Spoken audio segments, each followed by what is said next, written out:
Warning, warning, the light on the tracker flashes and words scroll across the screen. You have reached maximum speed earlier than recommended for this exercise session. I punch the numbers so that I can go even faster. Warning, warning, you have exceeded your optimal heart rate. Usually when I push too hard on the tracker, I stop in time. I take things to the edge, but I never jump. But if I go to the edge enough times, I'm going to get pushed over and fall right in. Maybe it's time to jump. But I can't do it without dragging all the people I love with me. Warning, warning. I'm going too fast. I'm too tired. I know it. But my fall still surprises me. My foot slips, and before I know it, I'm down on the tracker, with the belt still going and burning and burning and burning my skin. I lie there for a moment, in shock and on fire. Then I roll off as fast as I can. The tracker keeps going, but it will notice my absence in a moment. It will stop, and then they will know I couldn't keep up. But if I get back on fast enough, no one has to know what happened. I glance at my skin, rub the raw and red from the moving belt red. I jump up, I tense my muscles and spring just enough the right time that I hit the tracker running pound, pound, pound, pound, pound, pound. My knees and elbows stream blood. I have tears in my eyes, but I'm still going.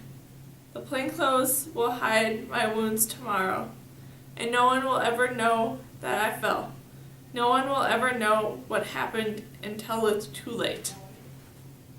When I come back upstairs after running on the tracker, my fellow gestures me towards support. Just in time, he says, "There's a communication for you." The sorting official waits on the screen.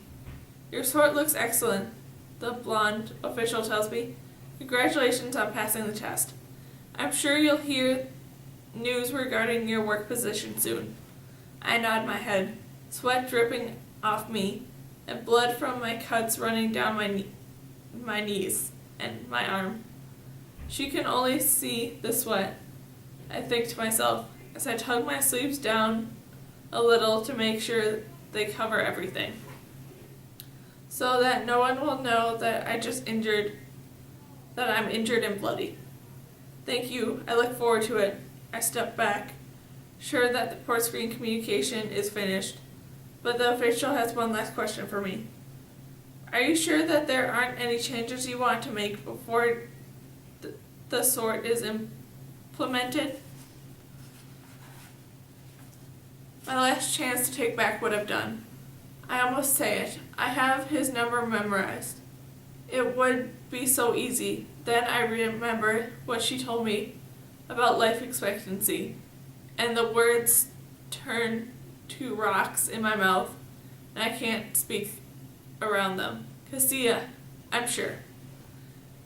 I turn away from the port and almost run into my father. "Congratulations," he says. "Sorry, I hope you don't mind that I listened. They didn't say it was a private communication." "It's fine," I say.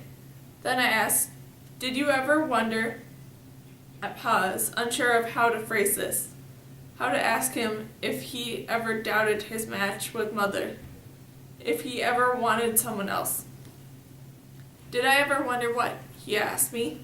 "Never mind," I say, because I think I already know that answer. Of course he didn't. He fell in love immediately and never looked back.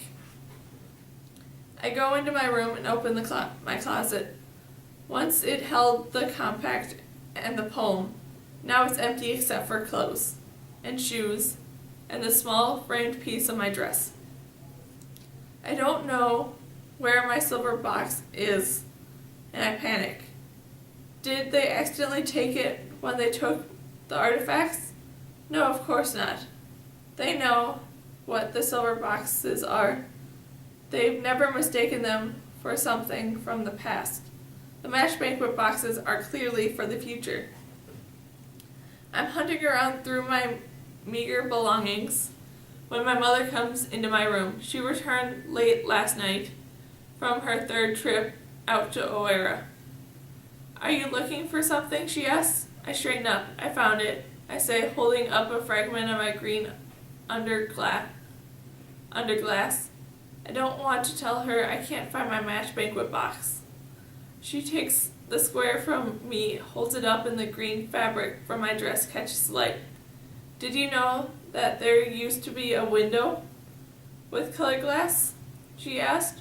People put them in places where they worshipped or in their own houses.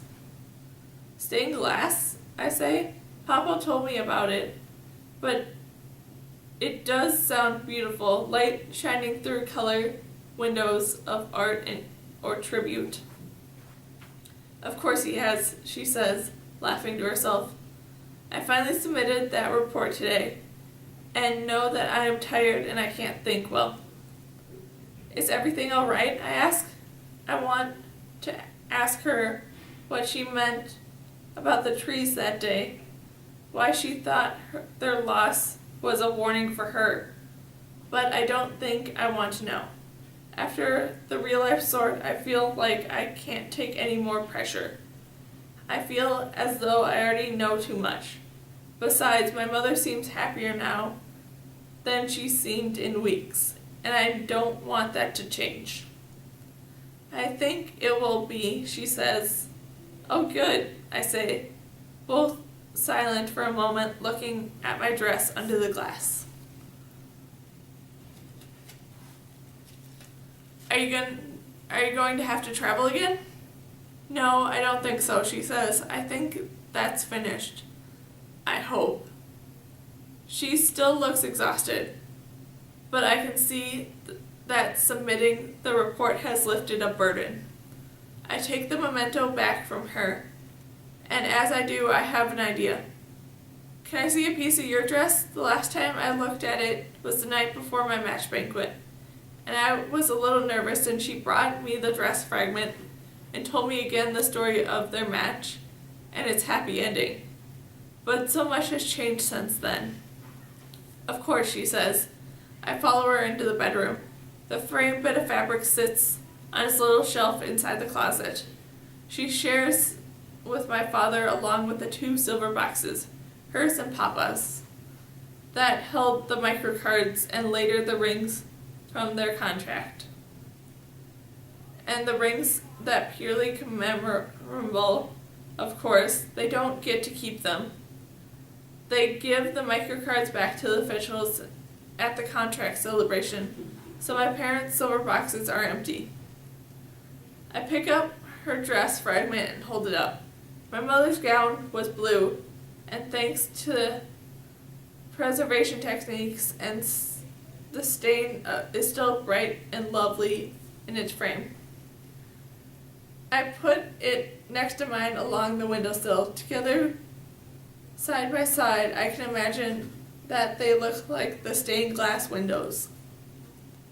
The light behind them brightened them, and I can almost imagine that I could look through the colors and see a world made of beautiful and different. My mother understands. Yes, I imagine the windows look something like that.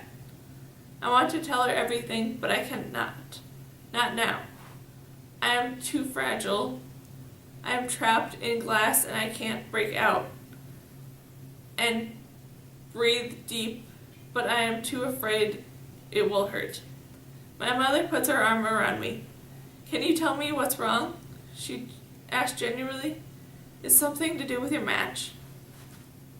I reach for my dress fragment and take it down from the window, so my mother sits up there alone. I don't trust myself to speak, so I shake my head.